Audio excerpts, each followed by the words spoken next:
올해로 65세가 된 저는 인생의 대부분을 아들 석수를 위해 바쳐왔습니다. 남편이 세상을 떠나고 그 어린 나이에 혼자 아이를 키운다는 것은 결코 쉽지 않은 일이었죠. 남편이 떠난 지 몇 달이 채 지나지 않았을 때 어린 석수를 안고 밤마다 울었던 기억이 납니다. 세상에 혼자 남겨진 느낌이었고 그때부터 저는 오로지 아들 석수를 위해 살아왔습니다. 석수는 제 기대를 저버리지 않았습니다. 어릴 적부터 성실하고 똑똑한 아이였죠. 공부도 열심히 하고 친구들과도 잘 지냈습니다. 저는 석수가 성장하는 모습을 보며 위안을 얻었어요. 아들이 성공하고 잘 자라는 것만이 내 삶의 목표가 되었으니까요. 석수가 학교를 졸업하고 좋은 직장에 들어갔을 때, 그리고 결혼까지 하게 되었을 때, 저는 마치 제 인생이 보상받는 것 같은 기분이 들었습니다. 그동안의 모든 고생이 결혼식 날 눈물로 쏟아져 나왔어요. 그리고 손주까지 생기니 그저 아들이 행복한 가정을 꾸리는 것만으로도 제 인생의 모든 것이 충족되는 듯 했습니다. 그런데 어느 날 석수가 집에 와서 저녁을 먹던 중 갑작스럽게 그 말을 했습니다. 그날도 어김없이 정성껏 저녁을 준비했습니다. 아들이 좋아했던 불고기, 된장찌개, 그리고 몇 가지 계절 반찬을 정성스럽게 차렸죠. 석수는 한동안 말없이 식사를 하더니 무심하게 말했습니다. 엄마, 장모님이 요리를 더 잘해. 엄마 음식은 너무 촌스러워. 그 말을 듣는 순간 저는 아무 말도 할 수 없었습니다. 마치 내 가슴을 찌르는 것 같은 말이었어요. 그 말이 얼마나 충격적이었는지 저는 그저 그 자리에 앉아 석수를 바라볼 수밖에 없었습니다. 아들은 아무렇지도 않게 그 말을 했고 그저 음식이 맛이 없다는 이야기를 하듯 가볍게 넘겼습니다. 하지만 나에게는 그 한마디가 내 평생을 부정당하는 기분이었습니다. 저는 지금까지 석수에게 최선을 다했습니다. 어렸을 때부터 건강하게 키우려고 노력했고 그 아이가 좋아하는 음식들을 배우고 더 나은 요리를 만들기 위해 여러 가지 시도도 해봤습니다. 하지만 이제는 나의 그런 노력이 다 헛수고였다는 것인가? 내가 그토록 아끼고 사랑하며 키운 아들이 나의 음식과 나 자신을 그렇게 쉽게 비하할 수 있다는 사실이 도저히 믿기지 않았습니다. 저는 그저 가만히 앉아서 석수가 음식을 먹는 모습을 지켜봤습니다. 그 아이는 아무렇지도 않게 밥을 먹고 있었지만 내 속은 마치 불타는 것 같았습니다. 한 숟가락 한 숟가락 뜰 때마다 저는 석수가 제 앞에 앉아 있는 것이 아니니 아주 멀리 떨어져 있는 사람처럼 느껴졌어요. 그 아이는 제가 알던 제 아들이 아니었습니다. 그날 이후로 석수는 자주 장모님 이야기를 꺼냈습니다. 안사돈이 음식을 어떻게 잘하는지, 안사돈이 집을 얼마나 깔끔하게 관리하는지, 처음에는 그냥 참고 넘기려고 했습니다. 안사돈이 잘하시면 그걸로 좋은 일이라고 생각하려 했어요. 하지만 시간이 지나면서 아들의 말투는 점점 더 날카로워졌습니다. 엄마도 장모님처럼 해봐야 하지 않겠어? 요즘 사람들은 이런 음식을 안 먹어. 이런 말들로 나를 몰아붙였죠. 저는 석수의 그런 말들에 차츰차츰 마음이 다쳐갔습니다. 그 아이가 나를 사랑하지 않는 것만 같았습니다.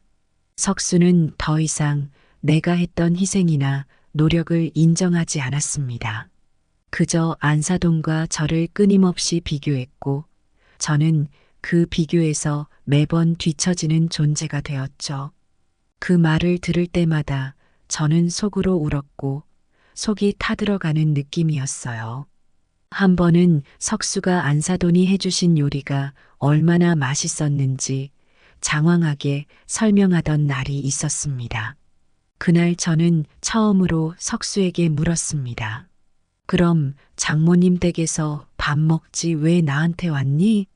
내 질문에 석수는 잠시 놀란 듯 했지만 금세 무심한 표정으로 대답했습니다. 그냥 뭐 시간 돼서 들른 거지. 그 말이 너무 서운했습니다. 이제 석수에게 저는 그저 시간이 남을 때나 들러서 밥을 먹는 그런 존재로 전락한 것 같았습니다. 내가 차린 밥상이 더 이상 그에게 의미가 없다는 것이 분명해졌습니다. 그동안 저는 아들을 위해서 모든 것을 바쳐왔는데 이제 그 아이에게 저는 그저 아무 의미도 없는 사람이 된 겁니다. 그날 이후 저는 결심했습니다. 더 이상 아들에게 나의 가치를 증명할 필요가 없다는 걸 깨달았어요. 제가 석수에게 사랑받고 싶어 하는 마음을 버리지 않으면 저는 계속해서 그 아이에게 상처받고 무시당할 뿐이었습니다. 저는 그날 밤 침대에 누워서 오랜 시간 동안 고민했습니다. 그리고 결심했죠. 더 이상 아들에게 기대하지 않고 나 자신을 위해 살아가기로요. 다음 날 석수가 다시 집에 왔을 때 저는 더 이상 예전처럼 석수를 반기지 않았습니다. 석수가 자연스럽게 이야기를 꺼내며 저에게 말을 걸었지만 저는 단호하게 말했습니다. 석수야, 너는 더 이상 우리 집에 오지 마. 석수는 당황한 기색이 역력했습니다. 왜 그러세요, 엄마? 갑자기? 그는 이해하지 못한 듯 물었습니다. 하지만 저는 말했습니다. 나는 더 이상 너에게 필요 없는 사람이야. 장모님이 더 나은 음식을 하신다며? 그 집에서 네가 원하는 걸 찾아. 나는 더 이상 너에게 상처받고 싶지 않다. 그 말에 석수는 말을 잇지 못했습니다. 그는 잠시 서 있다가 결국 아무 말도 하지 않고 집을 나갔습니다. 저는 그 아이가 나가고 나서야 깊은 한숨을 내쉬었습니다.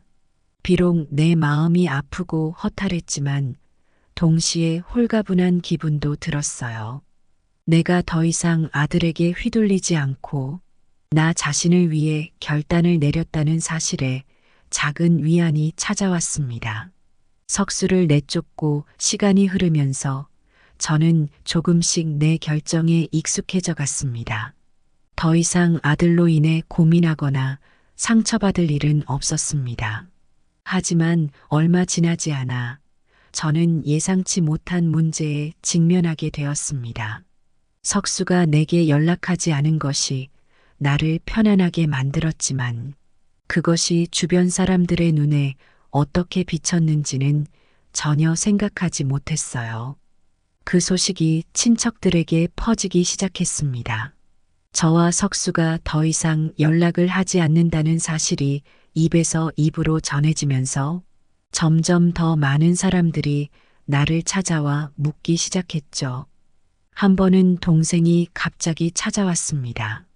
그녀의 표정은 심상치 않았습니다.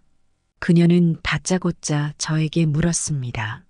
언니, 석수랑 연락도 안 한다며? 이게 무슨 일이야? 진짜로 그 애를 내쫓았다는 게 사실이야? 저는 피곤한 듯 한숨을 쉬며 대답했습니다. 그래, 그 애가 나를 무시했어. 장모님이 더 잘한다고 하면서 나를 하찮게 여겼어. 그래서 더 이상 그 애를 내 곁에 두고 싶지 않았어. 동생은 놀라서 나를 쳐다봤습니다. 그래도 자식인데 너무한 거 아니야? 어떻게 그렇게 할 수가 있어? 한 번만 더 생각해보면 안 돼. 저는 단호하게 고개를 저었습니다. 이제 와서 내가 뭘 더 생각해야 해? 자식이라서 무조건 참아야 하는 건 아니잖아. 난 내 결정을 후회하지 않아. 하지만 동생은 쉽게 물러서지 않았습니다. 자식이라고 다 참고 사는 건 아니지만 그래도 아들인데 나중에 후회할지도 몰라. 혹시 석수한테 무슨 일이 생기면 어쩔 거야? 그 순간 저는 조금 흔들릴 뻔했지만 곧 마음을 다잡았습니다. 그건 그 애의 문제야. 나는 내 인생을 지킬 거야. 내가 후회할 일은 없어. 그 대답을 듣고 동생은 더 이상 할 말을 찾지 못한 듯 했습니다. 그녀는 한동안 저를 지켜보다가 결국 아무 말 없이 돌아섰습니다. 동생이 돌아가고 나서도 저는 한동안 그 자리에 가만히 앉아 있었습니다. 과연 내가 잘하고 있는 것인지 순간적으로 의문이 들긴 했지만 저는 결심을 굳혔습니다. 이제 와서 석수와의 관계를 다시 돌리려고 해봤자 달라질 것은 없었습니다. 오히려 저는 제 자신을 지키기 위해 끝까지 이 결정을 밀고 나가기로 마음먹었습니다. 며칠 뒤, 이번엔 조카로부터 전화가 왔습니다. 갑자기 제게 전화를 해서는 다짜고짜 소리쳤습니다. 고모, 석수한테 왜 그러세요? 석수가 요즘 너무 힘들어하고 있어요. 저는 그 말에 차분하게 대답했습니다. 그건 석수의 문제야. 내가 더 이상 그 애에게 해줄 수 있는 게 없어. 석수가 나를 무시했으니 나도 내 결정을 내린 거야. 하지만 조카는 제 말을 듣고 더 격해졌습니다. 고모, 석수가 후회하고 있어요. 그날 했던 말 때문에 이렇게까지 될 줄 몰랐다면서 미안하다고 하고 있어요. 한 번만 다시 얘기해 보세요. 이대로 계속 이렇게 가면 석수가 무너져 버릴지도 몰라요. 저는 그 말을 듣고도 전혀 흔들리지 않았습니다. 나는 이미 내 마음을 정리했어. 석수가 아무리 후회해도 내가 받은 상처가 없어지는 건 아니야.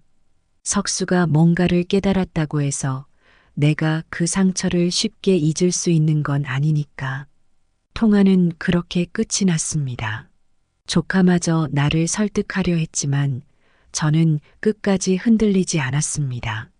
그리고 그날 밤 저는 다시 한번 제 자신에게 다짐했습니다. 더 이상 아들에게 휘둘리지 않겠다고, 이 결정을 끝까지 지키겠다고 말입니다. 그러나 이후로도 저를 둘러싼 갈등은 점점 더 커져갔습니다. 며느리와 안사돈까지 저에게 연락을 하기 시작했습니다. 안사돈은 저에게 직접 전화를 걸어 우리 김서방한테 너무 심한 거 아니에요? 라고 물으며 따지기도 했습니다. 마치 제가 모든 문제의 원인인 양 몰아세우는 것 같았습니다. 김서방 내쫓았다고 하던데. 이게 무슨 일이에요? 자식한테 어떻게 그럴 수가 있나요? 저는 단호하게 대답했습니다. 내 아들이라 해서 무조건 받아줘야 하는 건 아닙니다. 사돈도 아실 겁니다. 저도 사람이고, 저도 제 자존심이 있습니다. 더 이상 그 아이에게 상처받고 싶지 않아요. 그렇게 말한 후 저는 전화를 끊었고 그 이후로는 더 이상 연락이 오지 않았습니다. 모든 것이 조용해졌지만 저는 그만큼 더 강해진 느낌이 들었습니다. 주변의 압박과 설득에도 흔들리지 않았다는 점에서 스스로를 다잡을 수 있었죠. 석수와의 관계를 정리한 후로 저는 더욱 단단해진 기분으로 일상을 살아갔습니다. 주변 사람들의 비난과 걱정도 더 이상 신경 쓰지 않기로 했어요. 모든 것이 차분하게 흘러갈 것 같았지만 상황은 그렇게 단순하지 않았습니다. 몇 주가 지나고 나서 저는 마을에서 자주 들르던 작은 카페에 갔습니다. 커피를 마시며 책을 읽는 것이 저의 새로운 취미가 되었거든요. 그날도 평소처럼 자리에 앉아 커피를 주문했는데 문득 낯익은 목소리가 들렸습니다. 돌아보니 석수였습니다. 그는 그동안 많이 변한 듯 보였습니다. 그 전보다 초췌해 보였고 눈 밑에는 다크서클이 짙게 내려앉아 있었습니다. 우연히 마주친 상황에 잠시 멈칫했지만 저는 곧 태연한 척 커피를 마셨습니다. 석수 역시 저를 보고 한동안 망설이는 듯 했지만 결국 자리로 다가왔습니다. 그는 무겁게 한숨을 쉬며 말을 꺼냈습니다. 엄마, 나 요즘 힘들어. 요즘 회사도 잘 안 풀리고 집에서도 자꾸 싸워. 이제 어떻게 해야 할지 모르겠어. 그의 목소리에는 피로가 묻어났지만 저는 그저 그 자리에 가만히 앉아 있었습니다. 아들이 힘들다는 말을 듣고 마음 한편이 약해질 뻔했지만 저는 이미 결심한 것을 깨지 않기로 했습니다. 한번 마음을 돌리면 다시 옛날로 돌아갈 게 뻔했으니까요. 그래서 저는 아무런 대답도 하지 않고 그저 커피를 마시며 아들의 말을 들었습니다. 석수는 제 반응이 없자 더 조급해진 듯 했습니다. 그는 한 번 더 저를 쳐다보며 간절한 표정으로 말했습니다. 엄마 미안해. 그때 엄마한테 그런 말 한 거 정말 후회하고 있어. 그냥 장모님이랑 비교했던 거였지 엄마를 무시하려는 건 아니었어. 그게 왜 그렇게 됐는지 나도 모르겠어. 저는 천천히 커피잔을 내려놓고 석수를 바라봤습니다. 그 순간에도 마음이 흔들리려 했지만 저는 굳건하게 결심을 다시 되새겼습니다. 석수는 후회하는 것처럼 보였지만 그것이 제가 받은 상처를 지우는 것은 아니었습니다.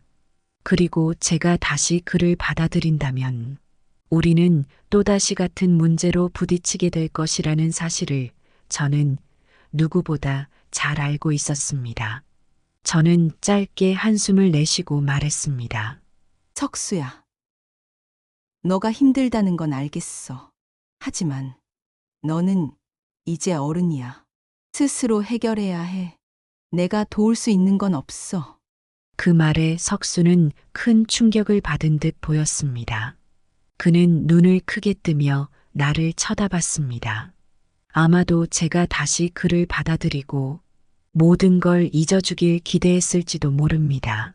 하지만 저는 그럴 수 없었습니다. 내가 아들을 받아들여 다시 예전처럼 지낸다고 해서 내가 겪었던 상처와 석수의 태도가 달라질 리 없었으니까요. 석수는 한동안 말을 잇지 못하다가 고개를 떨구며 천천히 자리에서 일어났습니다. 그는 마지막으로 저를 한 번 더 쳐다보더니 아무 말 없이 카페 문을 열고 나갔습니다. 저는 그가 나가고 난 후에도 한동안 그 자리에 가만히 앉아 있었습니다. 마음속에서는 여러 감정이 뒤엉켰지만 저는 제 결정을 후회하지 않기로 했습니다. 저는 더 이상 석수에게 기대며 상처받고 싶지 않았으니까요.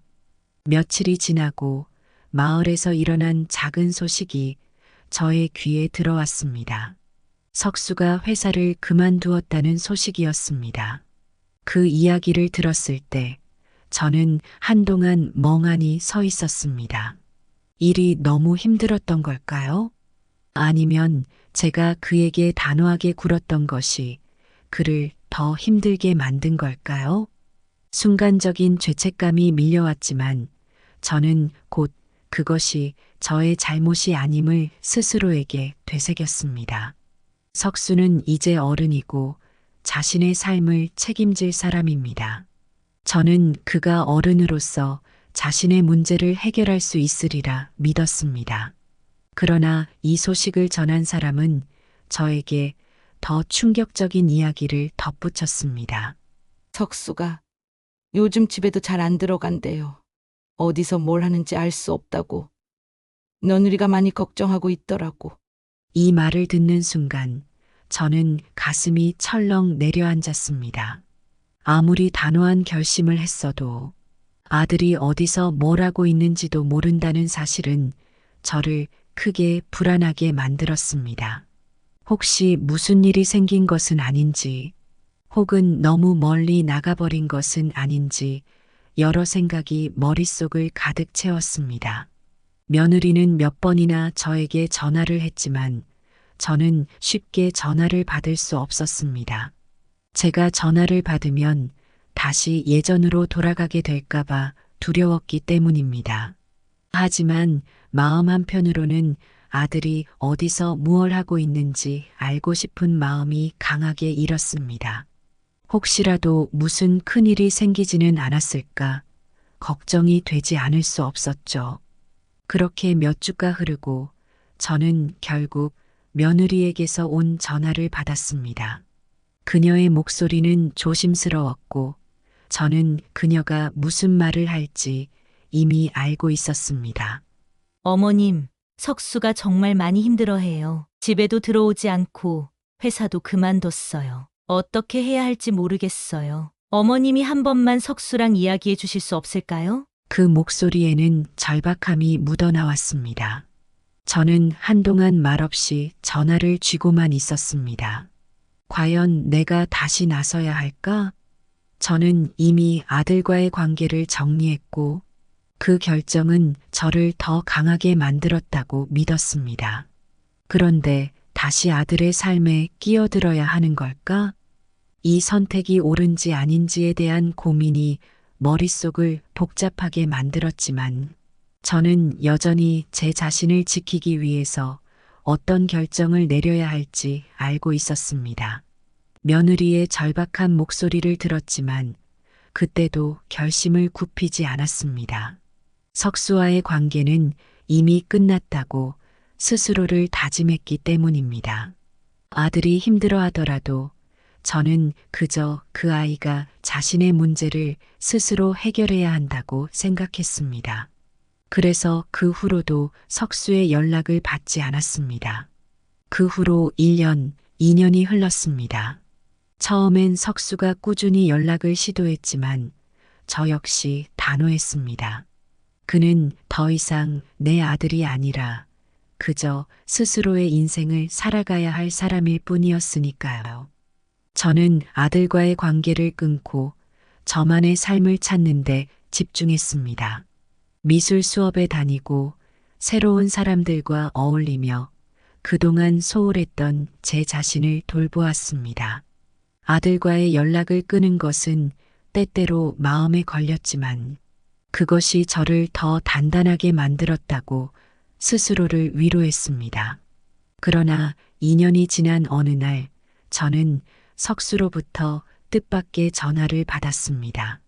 오랜만에 들리는 그의 목소리는 한층 지치고 더 어두워져 있었습니다. 엄마 미안해. 갑자기 연락드려서. 그런데 정말 더는 견딜 수 없어서 그래. 장모님이 돈을 갚지 않아. 그 돈 때문에 나도 우리 가정도 다 무너질 판이야. 저는 그 순간 귀를 의심했습니다. 안사돈이 돈을 갚지 않았다는 말이 무슨 뜻인지, 그동안 무슨 일이 있었는지 궁금해졌습니다. 하지만 석수의 말을 끊고 물어볼 수는 없었습니다. 무슨 일이니? 석수야? 무슨 돈을 못 갚았다는 거야? 석수는 잠시 머뭇거리더니 결국 모든 이야기를 털어놓기 시작했습니다. 2년 전 안사돈이 사업이 어려워져 돈을 빌려달라고 했다는 사실은 저도 알고 있었습니다. 그러나 그 돈이 이렇게 큰 문제가 될 줄은 전혀 몰랐습니다. 처음에 석수는 안사돈을 믿고 돈을 빌려줬지만 그 후 안사돈은 점점 돈을 갚을 수 없다는 변명만을 늘어놓았다고 했습니다. 몇 번이고 갚겠다고 약속했지만 시간이 지날수록 상황은 더 나빠졌고 석수는 점점 더 깊은 재정적인 구렁텅이에 빠지게 된 것이었습니다. 엄마, 나 이제 정말 집도 팔아야 할지도 몰라. 회사도 그만뒀어. 돈 문제 때문에 너무 힘들었거든. 우리 가정이 무너질 것 같아. 저는 그 말을 듣고 가슴이 철렁 내려앉았습니다. 그동안 아들과의 관계를 끊고 스스로의 삶을 찾아가는데 집중해왔지만 이제는 상황이 너무 심각해졌습니다. 더 이상 이 문제를 모른 척할 수 없었습니다. 석수의 삶이 완전히 무너질 위기에 처해 있다는 사실이 저를 흔들었습니다. 그래. 석수야. 이번엔 내가 나서마. 저는 차분하게 말을 이어갔습니다. 그동안 참아왔던 것들이 이제 터져나오는 순간이었습니다. 사돈을 만나서 이야기를 하자. 더 이상 이대로 넘어갈 수 없어. 그렇게 저는 오랜만에 다시 나서기로 결심했습니다. 제가 이 문제에 다시 끼어드는 것이 맞는 일인지, 그동안 스스로의 결정을 무효화하는 것인지 고민했지만, 지금은 제 자신을 지키는 것보다 아들의 가정을 지키는 것이 더 중요하다는 생각이 들었습니다. 며칠 후 저는 안사돈을 직접 만나러 갔습니다. 그 집 앞에 도착했을 때 저는 마음을 단단히 먹고 초인종을 눌렀습니다. 안사돈은 예상치 못한 내 방문에 놀란 표정으로 저를 맞이했습니다. 사돈, 오랜만에 뵙네요. 무슨 일이시죠? 저는 미소를 지으며 말을 시작했습니다. 안사돈, 이제는 이 문제를 해결해야 할 때가 된 것 같네요. 석수가 더 이상 견딜 수 없다고 해서 왔습니다. 빌려간 돈을 아직도 갚지 않고 계신다고 들었는데 이대로 가만히 계실 건 아니겠죠? 안사돈은 당황한 기색이 역력했습니다. 그녀는 잠시 말을 잇지 못하다가 변명조로 대답했습니다. 사업이 아직 회복이 안 됐어요. 저도 계속 갚으려고 노력하고 있는데 상황이 여의치가 않네요. 저는 더 이상 그 변명을 듣고 있을 수 없었습니다. 안사돈, 저도 상황을 이해하려고 했습니다. 하지만 2년이나 지났습니다. 그동안 석수는 이 일 때문에 가정이 무너질 지경에 이르렀습니다. 더 이상 이 문제를 미루지 마세요. 안사돈도 아들 가진 부모 아니십니까? 그럼 이게 얼마나 중요한 일인지 아실 겁니다. 그 순간 안사돈의 표정이 바뀌었습니다. 그녀도 더 이상 변명할 수 없다는 것을 깨달은 듯 보였습니다. 저는 그때까지 침착하게 말을 이어갔지만 속으로는 분노가 치밀어 올랐습니다. 석수가 이토록 힘들어하는데 그동안 무책임한 태도를 보인 그녀가 용서되지 않았습니다. 이제는 끝내야 할 때입니다. 더 이상은 못 참아요. 석수가 집을 팔아야 할 상황까지 몰렸습니다. 제 아들, 제 가정이 파탄 날 수도 있다고요. 더는 지켜볼 수 없습니다. 안사돈은 한동안 말없이 고개를 숙이고 있었습니다. 결국 그녀는 어쩔 수 없다는 듯 고개를 끄덕이며 말했습니다. 알겠습니다. 제가 방법을 찾아볼게요. 돈을 어떻게든 마련해서 갚겠습니다. 죄송합니다. 사도. 그 말을 들었을 때 저는 비로소 조금 안심할 수 있었습니다. 하지만 여전히 마음 한구석에는 불안함이 남아 있었습니다. 그녀가 과연 진정으로 이 문제를 해결할 수 있을지 끝까지 지켜봐야 할 일이었습니다. 그 후로 몇 주가 지나고 석수는 저에게 다시 연락을 했습니다.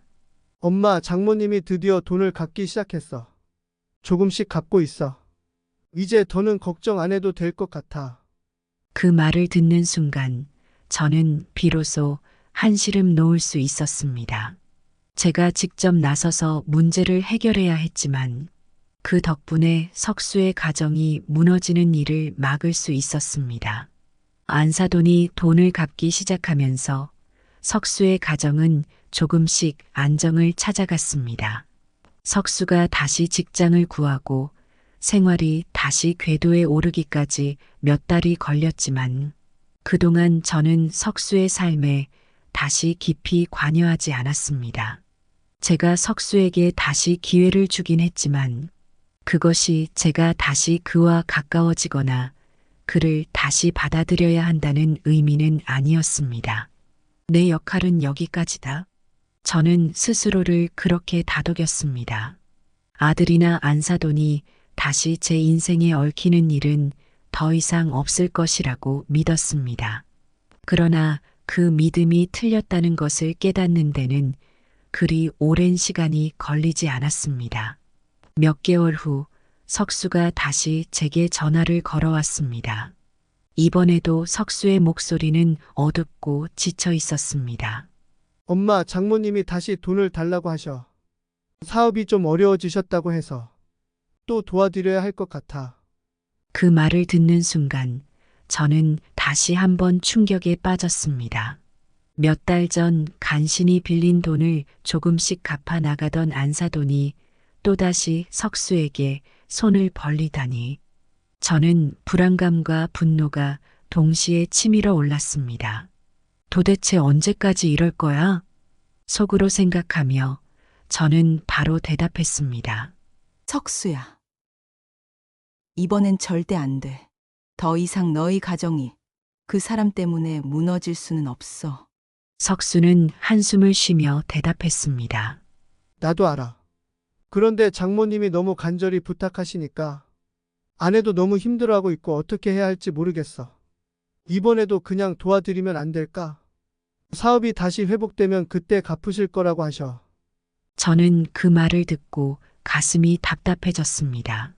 석수는 여전히 장모님의 부탁을 거절하지 못하고 있었습니다. 그동안 그 사람이 자신의 가정에 끼친 고통을 잊은 걸까? 아니면 그저 다시 그들의 요구에 순응하려는 것일까? 저는 차분하게 석수에게 물었습니다. 석수야. 너가 이번에도 도와주면 그 끝이 없다는 걸 알아야 해. 이미 몇 번이나 그분이 약속을 지키지 않았고 그 때문에 너희 가정이 얼마나 힘들었는지 기억해? 이번에는 너가 단호해져야 해. 너가 그 사람을 계속 도와주면 또다시 너의 인생이 무너질 거야. 석수는 잠시 침묵했습니다. 아마도 그도 제가 한 말이 옳다는 것을 알고 있었을 것입니다. 그러나 안사돈의 간절한 부탁 앞에서 석수는 여전히 혼란스러워하고 있었습니다. 결국 그는 무겁게 한숨을 쉬고 이렇게 말했습니다. 엄마 말이 맞는 것 같아. 그런데 아내도 장모님을 도와주고 싶어 해. 그걸 거절하는 것도 너무 힘들고. 저는 그 말을 듣고 더 이상 지켜볼 수 없다고 결심했습니다. 이번에도 제가 석수 대신 안사돈과 직접 이야기를 해야겠다는 생각이 들었습니다. 저는 결단을 내리고 석수에게 말했습니다. 좋아. 이번에도 내가 직접 나설게. 다시는 이런 일이 생기지 않도록 내가 확실히 말해줄게. 다음 날 저는 다시 한번 안사돈을 만나러 갔습니다. 지난번보다 더 단호한 결심을 가지고 문을 두드렸습니다. 안사돈은 저를 보고 잠시 놀라는 듯 했지만 곧 억지 미소를 지으며 저를 맞이했습니다. 사돈, 무슨 일이세요? 저는 이번에도 차분하게 말문을 열었습니다. 안사돈, 다시 이야기를 해야 할 것 같네요. 이번에도 돈을 달라고 하셨다고 들었어요. 그런데 이제는 더 이상 안 됩니다. 석수가 그동안 얼마나 힘들었는지 아실 겁니다. 그 아이는 이번에도 거절하기 힘들어하지만 저는 그럴 수 없어요. 이제는 끝을 내야 할 때예요. 안사돈은 당황한 기색을 보였습니다. 그녀는 저에게 미안한 표정을 지으며 말을 이었습니다. 사돈, 죄송해요. 정말로 다시 돈을 갚을 수 있는 기회만 주시면, 사업이 조금만 더 나아지면 갚을 수 있을 텐데.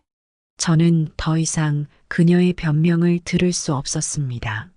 안사돈, 석수는 당신이 그렇게 말할 때마다 계속해서 무너지고 있어요.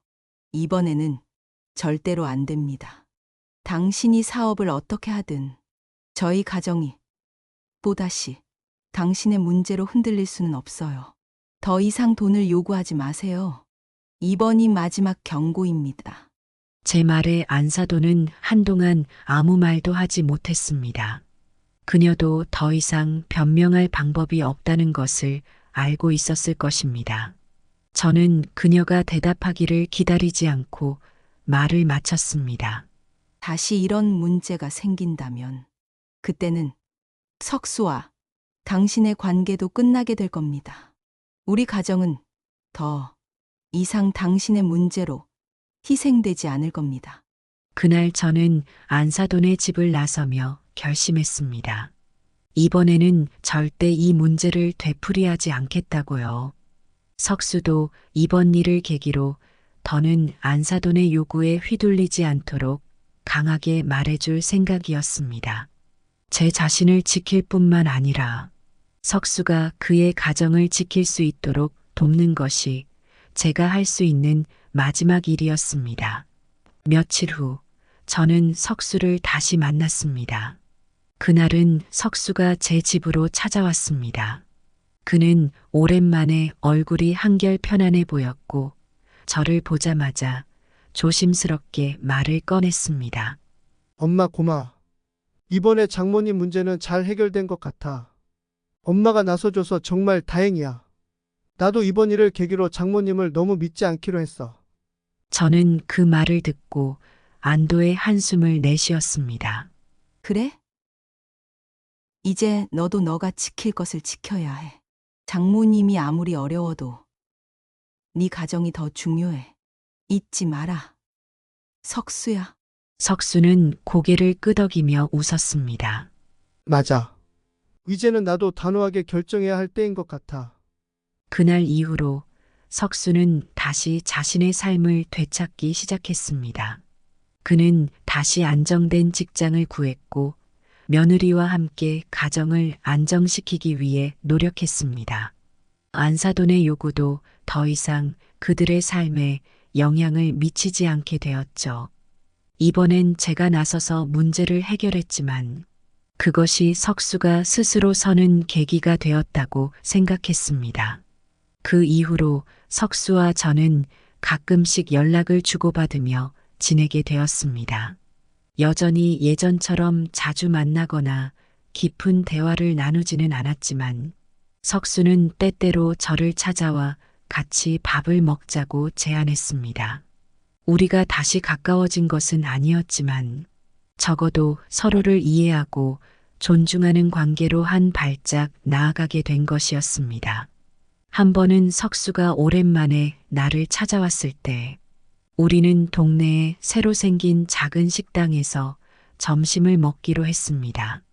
가벼운 미소를 지으며 석수는 저를 맞이했고 우리는 특별히 깊은 이야기를 나누기보다는 서로의 근황을 조용히 주고받았습니다. 엄마 요즘은 좀 어때? 친구들이랑 잘 지내? 석수는 식사를 하면서 가볍게 물었습니다. 저는 미소를 지으며 대답했습니다. 그래, 잘 지내고 있어. 오히려 너랑 연락을 끊고 나서 더 많은 사람들과 어울리고 있지. 너가 어떻게 지내는지 궁금했지만 이제는 너가 알아서 잘 해나갈 거라고 믿고 있었어. 석수는 제 말을 듣고 고개를 끄덕였습니다. 맞아. 나도 이제는 내가 내 문제를 해결해야 한다는 걸 확실히 알았어. 엄마 덕분에 그동안 의지했던 것에서 벗어나서 스스로 살아가고 있는 것 같아. 그 말을 듣고 저는 가슴이 뭉클해졌습니다. 그동안 아들과의 갈등과 이별 속에서 제가 했던 선택들이 석수를 더 강하게 만든 것 같았습니다. 물론 과정은 쉽지 않았고 많은 상처도 있었지만 이제는 서로가 독립적인 삶을 존중하며 살아가고 있었습니다. 그 점에서 저는 큰 위안을 느낄 수 있었습니다. 우리는 특별한 말 없이도 서로의 눈빛과 표정만으로 많은 것을 이해할 수 있었습니다. 석수는 더 이상 안사돈과의 재정 문제나 가정의 어려움에 대해 저에게 기대지 않았고 저는 그 아이를 바라보며 이제는 진정으로 스스로의 삶을 책임질 수 있는 어른이 되었다는 확신을 가질 수 있었습니다. 식사를 마친 후 우리는 나란히 걸으며 동네를 둘러보았습니다. 석수는 때때로 제게 이런저런 근황을 이야기했고 저는 그저 그의 이야기를 들어주었습니다. 우리가 예전처럼 자주 만나는 사이는 아니었지만 이런 작은 만남을 통해 서로가 조금씩 회복되어 가고 있다는 걸 느꼈습니다. 석수가 제 집까지 데려다 주며 마지막으로 말했습니다. 엄마 오늘 이렇게 만나서 정말 좋았어. 앞으로도 가끔 같이 밥 먹자. 저는 미소 지으며 대답했습니다. 그래, 가끔은 이렇게 만나는 것도 좋지. 너가 잘 지내고 있다는 걸 보니 더 바랄 게 없네. 석수는 제 말을 듣고 잠시 눈을 마주치다가 미소를 짓고 고개를 끄덕였습니다. 그는 결국 제가 집 안으로 들어가는 모습을 보고 나서야 발길을 돌렸습니다. 저는 문 앞에서 잠시 그가 떠나는 모습을 지켜보다가 집 안으로 들어섰습니다. 집 안에 들어와 혼자 시간을 보내면서 저는 그동안 제가 걸어온 길을 돌아보았습니다. 남편을 잃고 홀로 석수를 키우며 힘겹게 살아온 날들, 아들과의 갈등과 그로 인해 끊었던 관계들, 그리고 제가 선택했던 단호한 결정들까지 그 모든 것이 이제는 하나의 긴 여정처럼 느껴졌습니다. 처음에는 석수를 밀어내고 나 자신만의 삶을 찾으려 했지만 시간이 지나면서 저는 스스로가 조금씩 변화해 가는 것을 느낄 수 있었습니다. 이제는 아들에게 의존하지 않고 그 아이에게서 저의 가치를 찾지 않는 법을 배웠습니다. 그 과정에서 아들도 스스로 독립하고 자신의 삶을 책임지며 살아가고 있었죠. 물론 우리의 관계가 완벽하게 회복된 것은 아닙니다. 하지만 서로의 삶을 존중하며 가끔씩 만나 밥을 먹고 안부를 묻는 정도로도 저는 충분하다고 생각했습니다. 더 이상 아들에게 상처받지 않고 저 역시 그 아이를 상처 주지 않는 선에서 우리는 서로를 이해할 수 있었습니다. 저는 이제 남은 인생을 제 자신을 위해 살아가고자 합니다. 석수와의 관계는 한때 저를 힘들게 했지만 그 과정이 있었기에 저는 더 단단해졌습니다. 앞으로도 석수와 가끔씩 만나며 우리는 서로의 인생을 조금씩 공유하게 될 겁니다. 하지만 그 이상의 기대나 아쉬움은 없습니다. 이제는 제가 제 자신을 사랑하고 저만의 삶을 살아가야 할 때이니까요.